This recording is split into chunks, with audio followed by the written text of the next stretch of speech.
Welcome to Flag for Flavor. Oh. So it's okay. Yes. Hi. Yes. We're snacking and drinking again. Yes. Shocker. This was kind of a last minute episode only because for the longest time I introduced you girls to Pét Nat. Was it about almost last year? It wasn't that long ago. It seemed like it was a little longer ago when you had it. 6 months ago. Oh, it feels like it was a while ago.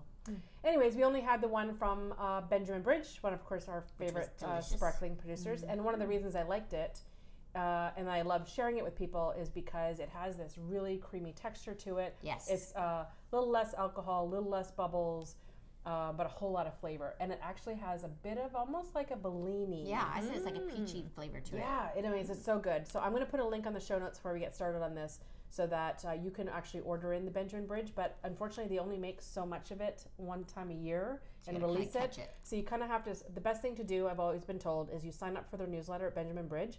And then those who get the newsletter will find out when the Pét Nat's being released for that season, and then you can order it in.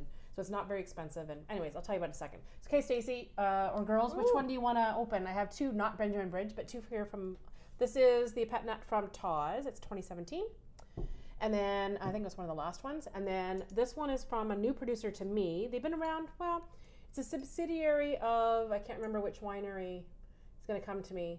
It's the same owners as another winery that's been in Niagara for quite a while. So this is a brand new place. And they, I think you said you were just there recently. I just went there. Oh. So they do a lot of bubbles and they do pretty wines. They do It's very Burgundy style wine. So Pinot Noir, Chardonnays, bubbles, right? Yeah. Oh. What I really liked about the Queenston Mile, their tasting room had a lower table as well as the bar because I was there with our friend who's in a wheelchair, and a lot of times we're like passing her drinks down to her, and she's like this up at the bar. So it's nice to go and sit at a table and do our tasting there. And the service was fantastic. They were really lovely. Yes. No, I said I like the place. I told them I'd be back. Yeah. In the spring. So do you want to try the Queenston Mile one? Up to you guys. We were joking because Steph literally brought the two Pét Nats that I actually have in my cooler. You bought both of these?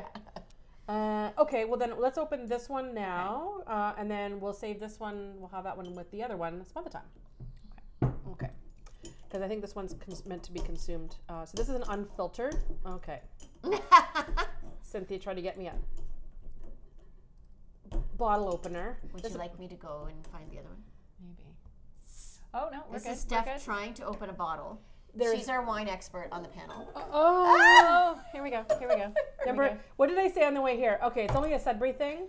As soon as they walked in, I went, I'm hoping that my drive here with the potholes didn't cause too much shakeage.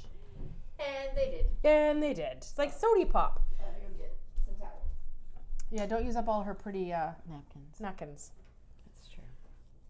Okay, so anyways, so I'll put a link to the Queenston Mile too, so you can go get your own, and just don't drive all over Northern Ontario, specifically Sudbury with sparkling wine. And is it still a little bit warm? No, it's cool. It's been in the fridge for a couple hours. Yeah, it was in the fridge at my place for a couple hours, and then I brought it here, and it was in the fridge while we were setting up. So it should. I don't think it's the cold one. I said it still feels kind of cold, but do we need more? Okay, pass me your glasses, ladies. I love the color of this. It almost looks like it's going to be like rhubarb, you know, like that cloudy. It does look yummy.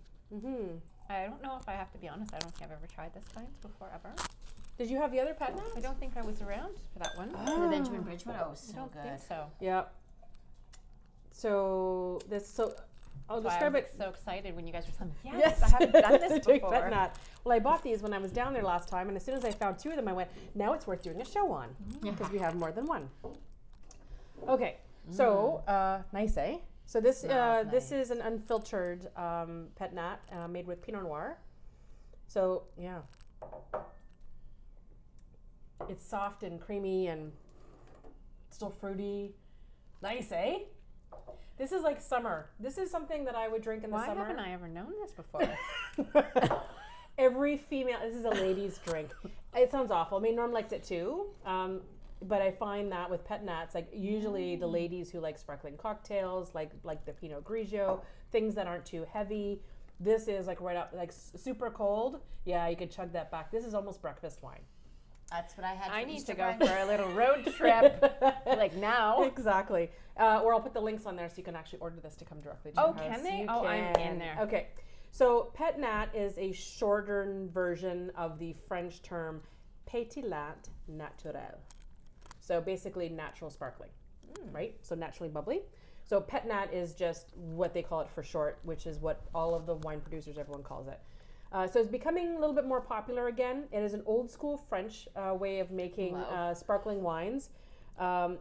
Essentially, if you remember back in the sparkling wine episode that I did with Cynthia, like a year and a half ago, we were talking about how champagne and most sparkling wines actually go through 2 fermentation processes.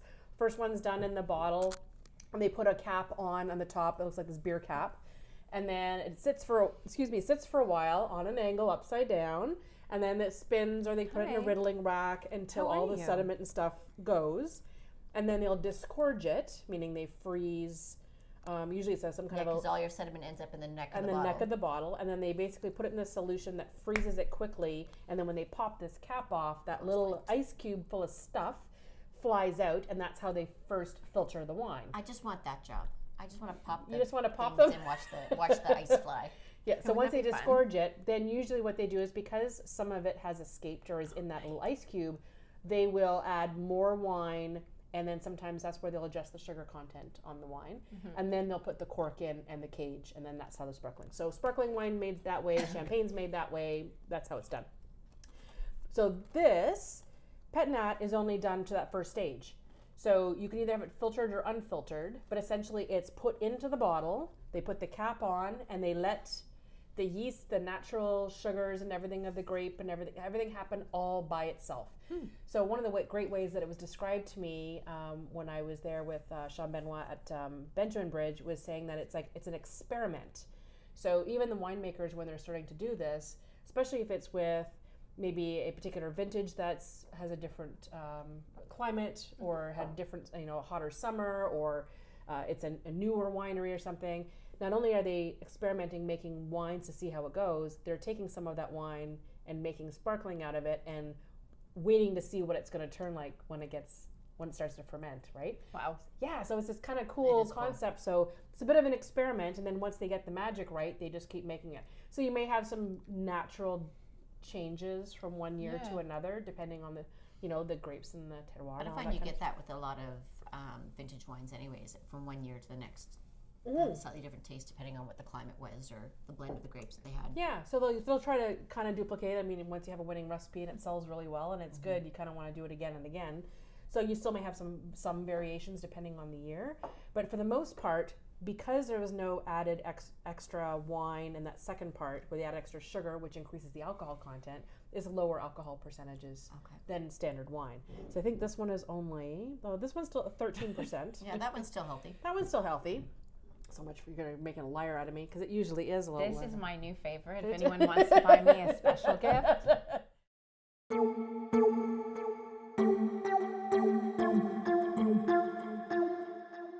And interestingly, too, I think you've got one that's unfiltered and one that's filtered as well. Correct. Too. Yeah, the Taw's one is a little more clear. You can't see it in the bottle.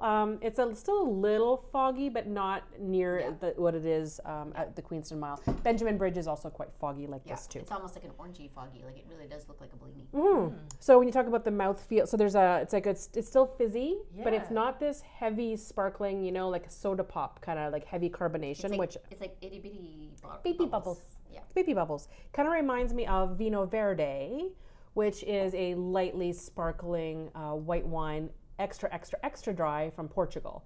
So again, if you like that lower alcohol, lighter spirits, but this one's a much drier version. I find this one, it tends to get the sweetness more. I find it's a little on the sweeter side, but it's pretty. I feel like it actually almost tastes like you're having I don't know, it feels like there's something like a jam.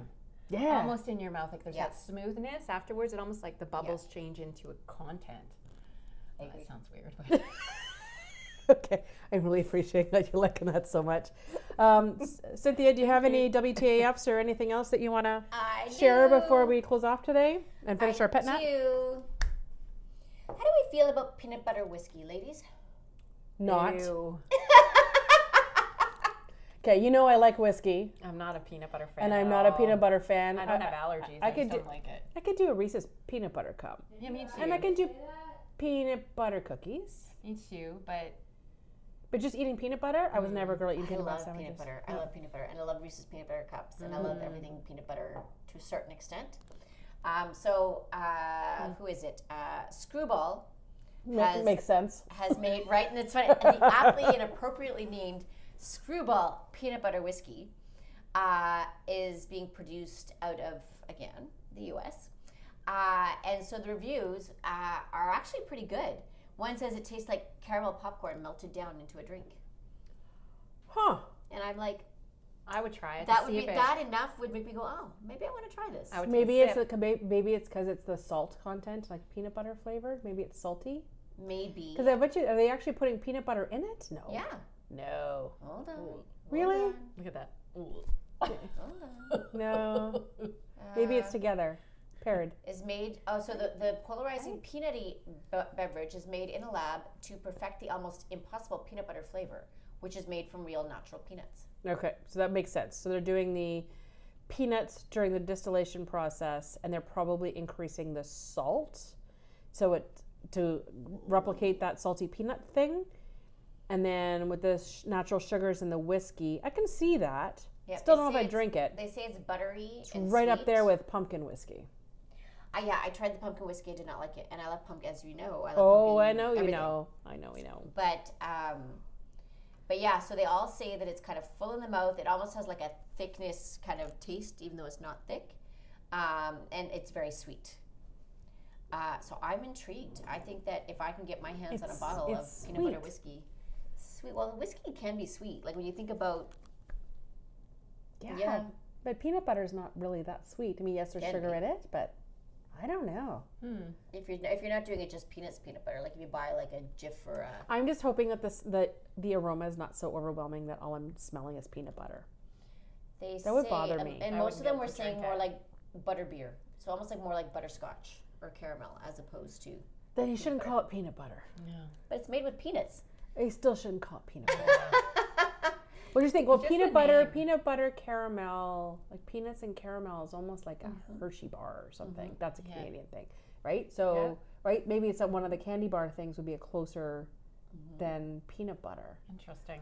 Look at me. I need some rebranding. Didn't like the peanut butter. I don't know if I could even put it to if I found out, but it is not called peanut butter whiskey. It's It called is. Screwballs. It's called Screwball Is the peanut brand butter name. whiskey. Oh. Screwball peanut Why butter does it? whiskey. Why can't people just leave stuff And alone? what's on the thing? Is that like a sheep? Like a ram. Oh, I forgot. There's a bottle. I have to show you a picture. I'll send you guys a photo of it. There's a picture. We bought the bottle of wine in Brazil only for the fact there was some picture of some sheep and there's some guy passed out on the sheep or something. Perfect. On the front of the bottle, and we seriously bought the bottle because we could not decipher what was Was happening. any rubber boots? Had to have rubber boots floating around and some rope. You it never was know. just like you really have to say, what is that guy doing with that sheep? Anyways, I had to buy. That's amazing. And I never shop like that, but that's what it reminded me of. I'm thinking, man. yeah. Anyways, okay, that was bizarre. Yeah. Okay. So if anything, that might have been a Stephanie WTAF. Yeah. But well, I thought it was interesting. Wow. I would try it. So I would like to hear. Would you try peanut butter whiskey? I think I'd give it a go. I don't even like whiskey, but I like the idea of it. Or has anybody ever tried it yet? Has it launched? I would try it. It's not something that. So you can send us bottles for us Yeah. to sample by all means. If it's only available in the States. If the Screwball folks are watching. So I'm trying to think when I'm going to the States next. I don't think I have anything planned for a while. Let's do a road trip. Road trip, just to go get peanut butter whiskey. That's a summer road trip. Like we have nothing else going on this summer. Nothing at all. Michigan. All right, Cynthia. Okay, and we are still in May, which means if you want to join us in our Flying for Flavor VIP lounge on Facebook, where you get access to behind the scenes videos. Sometimes we do a lot of live Facebook Live stuff going on in there. We do giveaways almost every month. Recipe demos. Lots of recipe demos. Also, when we're doing events, you get your first crack at tickets to the events. Rory thinks you should definitely join. She's like, Mom, what's going on? What's going on?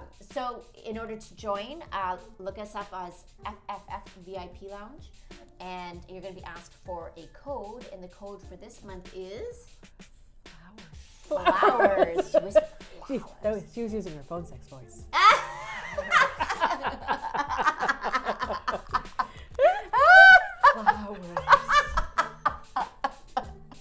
Yeah, She enjoyed that way too much. So that code is only good until the end of May, so just go do it now. And we'll see you in the VIP room. And in the meantime, we want you to rate us and subscribe on iTunes or your favorite podcast player, and subscribe to our iTunes channel. Take a listen, take a look, read it, watch it, share it, talk about it, tell us what you think. We're here to hear you. Man, I can't wait to see how she closes out the show in season 3. And All Rory right. almost stepped on me a minute ago. Oh, did she? Yeah, that's why I was like, flowers. Okay, we've got some Pét Nat to finish. Okay. Have a great week, peeps. Cheers. Thanks so much for watching this video. We love putting it together. It's so much fun. All of our favorite things, good food, good drinks, a lot of travel talk, and we put it all together in one fun show. So make sure you follow us here, click on the videos below, follow, subscribe, and find us on your favorite podcast player. We'll see you on our next trip.